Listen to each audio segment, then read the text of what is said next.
भी कर दिया और फ्री प्रवचन भी दे दिया, इसको क्या आपत्ति है? राम से प्रवचन बैठिए अरे हो गया। देखो ये शब्द ऐसे कितने नमूने हैं सत्ता पक्ष में, वो थोड़ा सा नाम बताओ। माननीय अध्यक्ष महोदय से कहा अपमान करना नहीं होगा। असंसदीय वार्य है, बैठिए ये असंसदीय है। माननीय ये शब्द एक्सपेंज होगा। चलिए अरे एक्सपेंज कर दिया माननीय अध्यक्ष महोदय, अरे माननीय सर एक्सपेंज कर दिया ब्राजो। अरे माननीय एक्सपेंज कर दिया माननीय सदस्य, एक्सपेंज हो गया ब्राजो।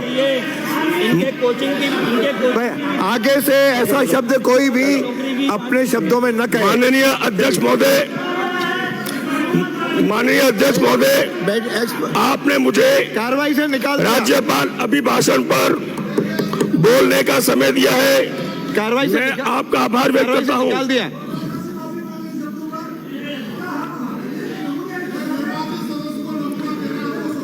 मैंने निर्देश दे दिए आगे से ऐसी शब्दावली का उपयोग सदन में न किया जाए। ब्राजो माननीय अध्यक्ष जी, ब्राजो कह दिया।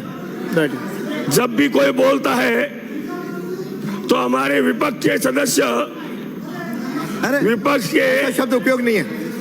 माननीय सदस्य, किसी सदस्य के लिए कहना अपमानजनक है। कभी आपके लिए कहेंगे तो आपके लिए भी करूंगा ये, किसी को भी। बैठिए, कोई आपको कहेगा तो उसके लिए मैं जिम्मेदार हूं। ये शब्द माननीय, कहीं तो आप बाजार के देते हो, मछली बाजार, कभी क्या सब्जी मंडी। अध्यक्ष जी, शब्द ठीक नहीं है। हाँ बोलिए मंत्री जी। हमारे अपन सब मान्य, हमारे विपक्ष के, अरे भाई सब माननीय सदस्य, आप अपने आप माननीय अध्यक्ष जी, हमारे माननीय हट गया पक्ष है, बैठो। विपक्ष के सदस्य, हाँ बोले सदस्य, सुनिए माननीय विपक्ष के सदस्य, अरे भाई सदस्य सुनो, अपनी हार पचा नहीं पा रहे हैं और जब भी कोई सत्ता पक्ष का बोलता है तो कुछ सदस्यों की आदत बन गई है उनको टोकना, बीच में बोलना, बैल में आना, क्योंकि ये बड़े परेशान है कि जनता ने भारतीय जनता पार्टी की सरकार कैसे बना दी, इसलिए बार बार आते हैं उठकर बीच में, इसलिए इनको रोका जाए। मैं पहले बार जीत के आया हूं और वो भी इनके एक भारी भरकम मंत्री, जिनके परिवार के लोगों ने वहां गुंडागर्दी कर रखी थी, नशे, जो अवैध नशा बेच उनका पक्ष ले रहे थे, उनके परिवार और उनके कार्यकर्ता भूमाफिया बने हुए थे। जनता ने उनको हराया 20,000 प्लस वोटों से और उनको बाहर किया।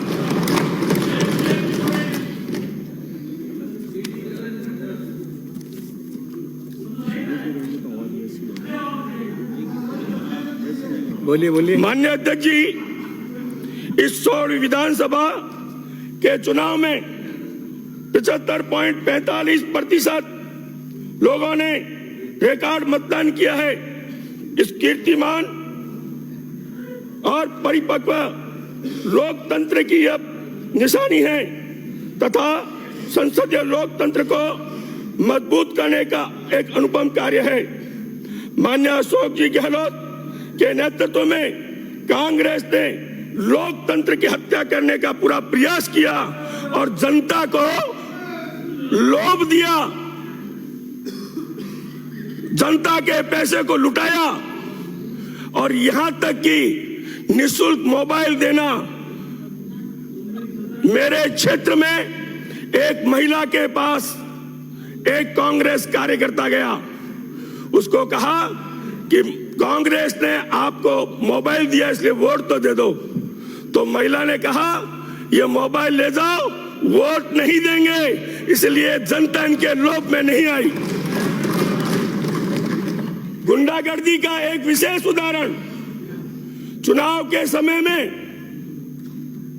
इस कांग्रेस के कार्यकर्ता ने, जो कि सरकार की तरफ से ही था, चुनाव के उसमें था कि कोई भी गाड़ी बिना नंबर की जाती उसको चेक किया जाए। जब चेक करने लगे थानेदार जी, उसमें से 2 कार्यकर्ता उतरे और उस थानेदार के थप्पड़ लगा दी। माननीय मंत्री जी जो थे पूर्व कल्ला जी, उन्होंने उसको कहा हमारे कार्यकर्ता हैं इसलिए मुकदमा दर्ज नहीं करवाना। आईजी और एसपी ने बीच में पड़ गए और हमारे दबाव से उस पे एक मुकदमा दर्ज हुआ। लेकिन दूसरे दिन फिर वो एसपी के पास गए कि हमारे ऐसे कार्यकर्ता जो जनता को परेशान करते हैं, और जनता ने उस व्यक्ति को चुनाव से बाहर कर दिया और हमेशा के लिए उसको रिटायर भी कर दिया।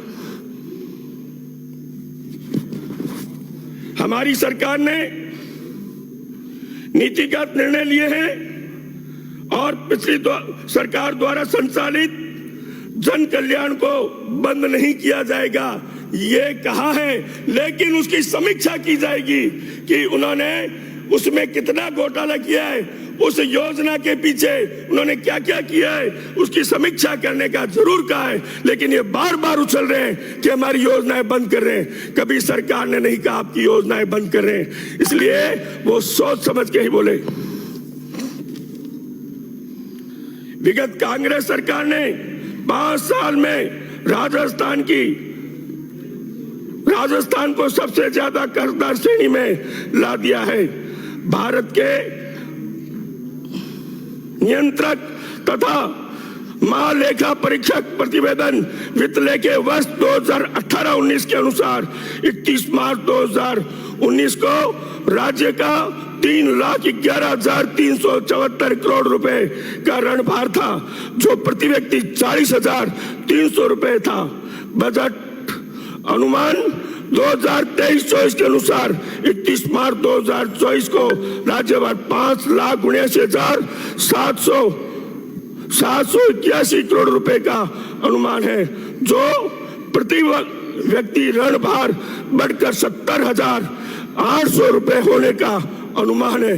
यह जो बड़ा कर्ज है वो इस कांग्रेस ने ऋण लेके और उस ऋण को लूटा, जनता के बीच में नहीं दिया। यह प्रति व्यक्ति पर भार जो है उनकी लूट के कारण हुआ। हमारे यशस्वी मुख्यमंत्री जी जब बीकानेर आए और अधिकारियों की बैठक ली तो वहां भी एक बहुत बड़ा घोटाला सामने आया। वहां इनकी सरकार की निराशा सामने आई कि उन्होंने जब जानकारी की तो पता चला कि 2000 समाप्त करें। मैं पहली बार बोल रहा हूं, मुझे 2 मिनट और दीजिए। 8 मिनट हो गए। पहले बार बोल रहा हूं, 2 मिनट और दीजिए। 1 मिनट में समाप्त करिए। तब वो वहां आए तो पूछा जेजेएम में कितने रुपए 2019 में आपको मिला, तो 2,070 करोड़ रुपए मिला। उनको पूछा कि कब तक पूरा करना है, 31 मार्च 2024 तक। जब उनको पूछा कि कितना खर्च किया तो 400 करोड़ रुपए। पूछा क्यों नहीं किया, उनके पास जवाब नहीं था, क्योंकि वहां के स्थानीय जो मंत्री जी थे उनका दबाव था और उन्होंने 400 करोड़ रुपए भी अपने परिवार के, अपने भतीजे और कांग्रेस के भ्रष्ट कार्यकर्ताओं के उनकी योजना से खर्च किया है उन्होंने। माननीय अध्यक्ष जी, श्री मैं अगला नाम पुकार रहा हूं, जल्दी 1-आधे मिनट में करिए। आप सब ऐसे, आप भी ऐसे बोलते थे। माननीय अध्यक्ष जी बैठिए। माननीय अध्यक्ष जी टिप्पणी नहीं। अरे आप माननीय अध्यक्ष जी बैठिए, मैं बताना चाहता हूँ, जल्दी समाप्त करिए। हाँ अभी 1 सेकंड। माननीय अध्यक्ष जी मैं बताना चाहता हूँ, उनको समाप्त करने दें, आपकी सुनेंगे। अपने वोट के लालच में एक धर्म विशेष को इन्होंने चुनाव से 3 महीने पहले जमीनें जो अलॉट की है वो सब कैंसिल होनी चाहिए। ये मुख्यमंत्री जी से और कहना चाहता हूँ, ये जो और कहते हैं कि ये हिंदू मुस्लिम की बात करते हैं, मुसलमान का पक्ष आज तक कांग्रेस ने लिया है और हिंदुओं को नुकसान पहुंचाया है। ये मैं ये कहना चाहता हूँ खुल के। और ये जो बोल रहे हैं ना, इनको पूछो कि आपने क्या किया हिंदुओं के साथ, मंदिरों के साथ। माने साहब राजे, धन्यवाद। प्रशांत, ये क्या परिपाटी है? बातें कर रहे हैं, इसको एक्सपेंस करवाइए। क्योंकि एक्सपेंस जैसे शब्द कहा नहीं। तो ये इस प्रकार की बातें हैं क्या? ये राज्यपाल का अभिभाषण है। आप 3 एक साथ, ये राज्यपाल का अभिभाषण है क्या? आपके नेता खड़े हुए हैं, आप तो बैठिए। आपके नेता खड़े हुए हैं। कौन